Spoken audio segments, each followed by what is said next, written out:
വിജയ്ക്കൊപ്പം ജനനായകനിൽ ഒരു പ്രധാന വേഷത്തിൽ നടി മമിത ബൈജുവും എത്തുന്നുണ്ട്. ജനനായകൻ സിനിമയുടെ പ്രീ റിലീസ് ഇവന്റിൽ സംസാരിക്കവേ നടി ഒരു ഗാനം ആലപിച്ചിരുന്നു.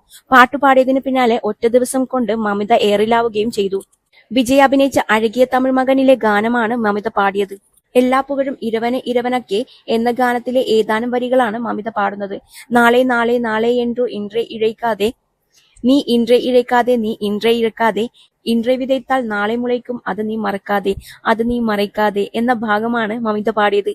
ഇപ്പോഴിതാ ഈ പാട്ട് പാടുമ്പോൾ മമിത പോലും വിചാരിച്ചിട്ടുണ്ടാവില്ല താൻ എയറിലാകുമെന്ന് പറയുകയാണ് നടനും സംവിധായകനുമായ രമേശ് പിഷാരടി. നമ്മൾ ഒരിക്കലും വിചാരിക്കാത്ത കാര്യങ്ങളാണ് വൈറലാകുന്നതെന്നും നടൻ പറഞ്ഞു.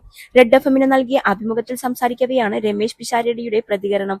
എന്ത് വൈറലാകും എന്ത് വൈറലാകില്ലെന്ന് നമുക്ക് ഒരിക്കലും പറയാൻ കഴിയില്ല. വൈറലാവാൻ വേണ്ടി പലരും ചെയ്യുന്ന പലതും വൈറലാകാറില്ല. പക്ഷെ വൈറലാവണ്ട എന്ന് കരുതുന്ന പലതും അപ്രതീക്ഷിതമായി എയറിൽ പോകും. എന്നോട് പലരും ഇതൊന്ന് ഷെയർ ചെയ്യൂ വൈറലാകും എന്ന് പറഞ്ഞ് വീഡിയോകൾ അയക്കാറുണ്ട്.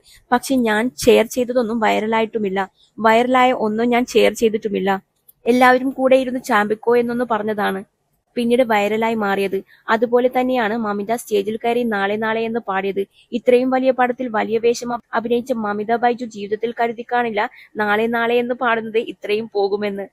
നമുക്കൊരു സ്റ്റിക്കർ വരുന്നതും ഏത് നിമിഷത്തിലാണ് അന്തരീക്ഷത്തിലേക്ക് പോകുന്നതെന്നും പറയാൻ കഴിയില്ല, രമേശ് പിഷാരടി പറഞ്ഞു.